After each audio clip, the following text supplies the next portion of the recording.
गर्मियों में अक्सर हर दूसरे घर में दूध खराब होने की शिकायत मिलती है। गर्मी की वजह से दूध फट जाता है, तो हम सोचते हैं इसका क्या करें। और बहुत सारे बहन भाई क्या करते हैं, फटे हुए दूध को फेंक देते हैं, ज़ाया कर देते हैं। तो ऐसा नहीं करना, आप इससे बना सकते हैं गर्मियों की स्पेशल ठंडी ठार मज़ेदार सी रस मलाई, जो कि मुंह में रखते ही घुल जाए मक्खन की तरह। इतनी लजीज होगी कि बाजार वाली रस मलाई भी आपको फेल लगेगी। बनाना बहुत ज़्यादा आसान है, आप इसको बकरा ईद पर बना सकते हैं। मेहमान जो हैं उंगलियां चाटते रह जाएंगे, इतनी मज़ेदार सी रसमलाई बनती है। अस्सलाम वालेकुम, मैं हूँ ज़ारा। कैसे हैं आप सब? अल्लाह पाक से दुआ, अल्लाह पाक मेरे प्यारे प्यारे प्यारे व्यूवर्स को हमेशा अपने घरों में हंसता और मुस्कुराता रखे। छोटी सी प्यारी सी दुआ के साथ आज की मज़ेदार सी रसमलाई की रेसिपी बनाना स्टार्ट कर लेते हैं। तो यहाँ पर मेरे पास 2 लीटर दूध है। तो जैसे ही मैंने चूल्हे पर दूध को रखा, दूध गर्म हुआ, एक बॉयल आया, वहीं पर दूध फट चुका था इस तरीके से। ये देखें, इस तरीके से पनीर बन गया था, इकट्ठा हो गया था। तो मैंने क्या किया था, मैंने चूल्हा बंद करके दूध को ठंडा करके फ्रिज में रख दिया था। मैंने कहा सुबह इसकी रेसिपी बनाकर अपनी प्यारी प्यारी फैमिली के साथ जो है शेयर करूंगी। अगर कभी खुदा ना खास्ता अगर आपके साथ भी ऐसा हो, आपका दूध ख़राब हो जाए, तो आप जो है इस तरीके से मज़ेदार सी रसमलाई बना सकते हैं। तो देखिए, अच्छे तरीके से पनीर फटा हुआ है, इकट्ठा है, मोटा मोटा सा है, मोटे मोटे इसके टुकड़े हैं। अगर आपके पास अगर आपने दूध गर्म किया है और जो इसकी छोटी छोटी सी फुटकियां हैं, इस तरह बड़े बड़े से जो दूध की जो है पनीर इकट्ठी नहीं हुई, तो आपने इसमें 2 से 3 चम्मच सफ़ेद सिरका डालकर इसको मज़ीद गर्म करके दूध फाड़ सकते हैं, या इसमें लीमू का जो रस डालकर भी दूध को फाड़ सकते हैं। जब इस तरीके से दूध इकट्ठा हो जाए, मोटी मोटी सी डलियां बन जाएं, फुटकियां सी जो छोटी थी वो बड़ी शक्ल में आ जाए, तब समझे आपका जहां पर रसमलाई के लिए दूध तैयार है। अक्सर ऐसा भी होता है गर्मियों में, जब दूध हम गर्म करके रख दें तो कुछ घंटे बाद, 2 घंटे बाद या 3 घंटे बाद गर्मी की वजह से दूध फट जाए, तब भी आप ये रेसिपी बना सकते हैं। तो यहाँ पर दूध का जो पानी निकाल देंगे, इसका पनीर अलहदा कर लेंगे। इस तरीके से नीचे बर्तन रख देंगे, एक छलनी रख देंगे, ऊपर मलमल का या कॉटन का, लोन का इस तरह कपड़ा रख देंगे, और दूध जो पनीर इसमें हम डाल देंगे।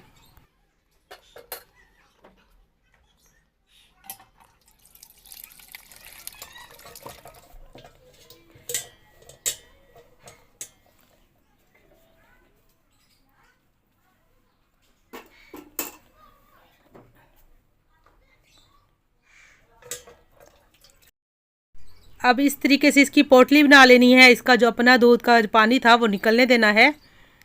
तो 2-3 मिनट छोड़ दीजिए। जब अच्छे तरीके से इसका पानी निकल जाए, फिर आपने दोबारा से इसको खोलकर इस पर खुला पानी डाल देना है। मैं यहाँ पर 1 गिलास डाल रही हूँ, क्योंकि इसमें मैंने किसी भी लीमू का रस या सिरके का इस्तेमाल नहीं किया। तो इस तरह 2-3 गिलास डाल दीजिए अच्छे तरीके से, ताकि इसका जो खटास हो, खट्टा पानी हो, सिरका हो या लीमू का रस, वो अच्छे तरीके से निकल जाए। तो अब इस तरह चाहे तो आधा 1 घंटा छोड़ दीजिए, ताकि अच्छे तरीके से पानी निकल जाए, या आप फ़ौरन से इसको अच्छे से दबा दबा कर इसका सारा ही पानी निकाल लीजिए। पानी का इसमें एक कतरा भी नहीं रहना चाहिए। तो अच्छे तरीके से पानी निकाल लिया है मैंने। अब क्या करेंगे, अब एक बड़ा सा बर्तन ले लेंगे, कोई भी थाल ले लीजिए, कोई भी बड़ा सा बोल ले लीजिए, उसमें आप इसमें डाल लीजिए इस पनीर को। तो यहाँ पर देखिए, हमारे पास मज़ेदार सा जो है पनीर आ चुका है। ना ज़्यादा पतला होना चाहिए, ना ज़्यादा सख्त होना चाहिए। तो यहाँ पर आपने हाथ की मदद से, हथेली की मदद से इसको मसा लेना है, ताकि सारा ही ये जो है हमारे पास दानेदार पनीर है बिल्कुल मुलायम हो जाए, बिल्कुल सॉफ्ट सा यहाँ पर इसका डो तैयार हो जाए, बहुत ही मुलायम सा, जिसकी जितनी गुठलियाँ या दाना है सब ख़त्म हो जाए। अच्छे तरीके से आपने हाथ की मदद से तकरीबन 3 से 4 मिनट अच्छे से मसल लेना है।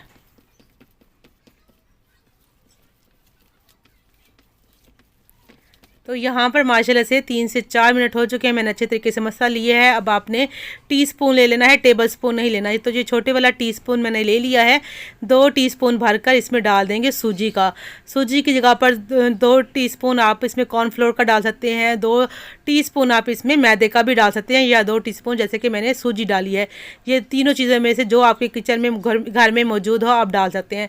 बस अब आपने मसलना नहीं है, अब अच्छे से मिक्स करना है। मिक्स कर इसकी छोटी छोटी सी गोलियां बनाकर जो है आपने रसमलाई की शेप दे देनी है।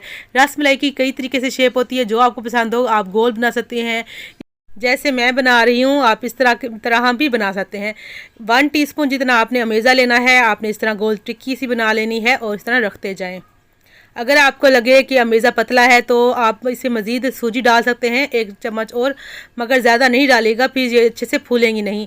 और अगर आपको लगे सख्त है तो थोड़ा सा 1 टेबलस्पून जितना आप इसमें दूध डाल सकते हैं, ताकि जो हमारे पास मिक्सचर हो वो ज़्यादा ड्राई भी ना हो, ज़्यादा जो है लिक्विड भी ना हो। तो इसी तरीके से सारी ही मैंने जो है टिक्कियाँ बना ली हैं रसमलाई की। तो चलिए अब इसको पकाना स्टार्ट कर लेते हैं। तो इसके लिए आपने क्या करना है, आपने खुला सा बड़ा सा बर्तन ले लेना है, कढ़ाई ले लीजिए या कोई भी बड़ा बर्तन ले लीजिए, ताकि रसमलाई पकते हुए आपस में चिपके नहीं। खुले बर्तन में पकेंगी ना तो ये जो है फूलेंगी और मज़ेदार सी बनेगी। इसमें 1 लीटर मैंने दूध ले लिया है। दूध मेरे पास पहले से जो गर्म था, ठंडा था, फ्रिज का रखा हुआ, वही डाल दिया है। और चूल्हे की आंच को मैंने जो है फुल कर दिया है। 3 सब्ज़ इलायची को तोड़कर इसमें शामिल कर देंगे। आप चाहें तो सब्ज़ इलायची का पाउडर भी डाल सकते हैं, जो पसंद हो आपको। अब दूध को पका लेंगे, मगर उससे पहले इसमें चीनी डाल देंगे। चीनी इसमें हम डालेंगे आधा कप। 130 ग्राम यहाँ पर चीनी का इस्तेमाल किया है। इसमें से 2 टेबलस्पून मैंने बचा लिया है। बाद में जैसे दूध गर्म होगा तो चख कर, अगर हमें कम लगे तो इसमें जो है बाकी की चीनी डाल देंगे। तो यहाँ पर दूध को बॉयल आ चुका है अच्छे तरीके से, तो यहाँ पर थोड़ा सा चख लेती हूँ मैं। तो यहाँ पर मुझे कम लग रहा है मीठा, तो सारा ही डाल दूँगी तकरीबन। हमने इसमें 130 ग्राम चीनी आधा कप पूरा भरकर डाल दी है। चीनी थोड़ी ज़्यादा ही डालेंगे इसमें, क्योंकि इसमें रसमलाई पकाएंगे तो चीनी को थोड़ा सा आपने ज़्यादा ही रखना है, क्योंकि इसमें जो हमने रसमलाई बनाकर डालनी है तो वो फीकी होती है। जो टिक्कियाँ होंगी ना पनीर की, ये फीकी होंगी। तो इसका जो दूध है थोड़ा मीठा ही रहेगा। दूध को अच्छे से बॉयल आ चुका है, तो जैसे दूध पकने लगे इसमें आपने 1 टिक्की जो है डाल कर चेक करना है। जैसे इसका जो रसमलाई है ऊपर आ जाए पक कर, तो समझे यहाँ पर परफेक्ट है। आप इस पर सारी रसमलाइयाँ डाल सकते हैं। तो सारी ही रसमलाई देखिए मैं जैसे डालती हूँ फ़ौरन से ऊपर आ रही है। तो इसी तरीके से सारी रसमलाइयाँ इसमें डालती जाऊंगी। और आंच यहाँ पर आपने तेज़ करनी है, तेज़ आंच पर आपने इसको पका लेना है।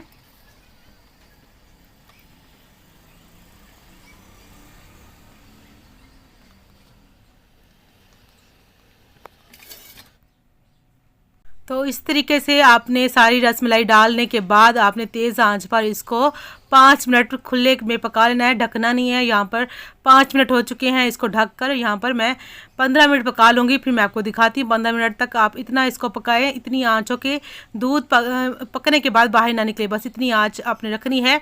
दरमियानी से आँच पर इसको पका लेना है, दूध बाहर ना निकले बस। तो यहाँ पर 15 मिनट हो चुके हैं। तो यहाँ पर मज़ेदार सी हमारी जो है रसमलाई पक रही है, काफ़ी फूल चुकी है, दूध भी काफ़ी ज़्यादा गाढ़ा हो चुका है। अब हम इसमें बारीक कटे हुए बादाम डाल देंगे। 4 से 5 अदद बादाम थे, 4 से 5 अदद पिस्ता थे, उसको बारीक काट के डाल दिया है मैंने।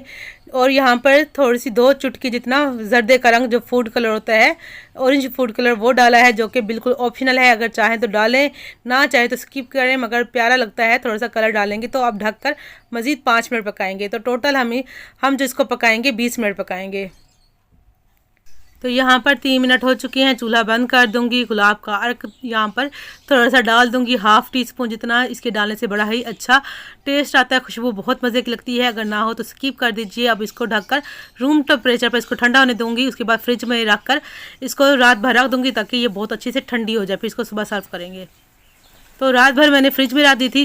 कम से कम 4 से 5 घंटे या 6 घंटे अपने फ्रिज में लाजमी रखनी है, तभी जाके इसमें रस भरेगा, जो मीठा इसके रसमलाई के अंदर जाएगा, तब भी मज़े की बनेगी। तो यहाँ पर मज़ेदार से हमारी ठंडी ठार बहुत स्पेशल सी गर्मियों की या बकरा ईद की जो है यहाँ पर रसमलाई तैयार हो चुकी है। आप इसको सर्दियों में भी बना सकते हैं, जब भी आपको दूध फटे या ना भी फटे तब भी आप इसको बना सकते हैं। वीडियो अच्छी लगी है तो वीडियो को लाइक कर दीजिए, चैनल को सब्सक्राइब कर दीजिए, प्यारा सा कमेंट कीजिए। वीडियो कैसी लगी फैमिली एंड फ्रेंड के साथ वीडियो शेयर कर दीजिएगा। अल्लाह हाफिज़।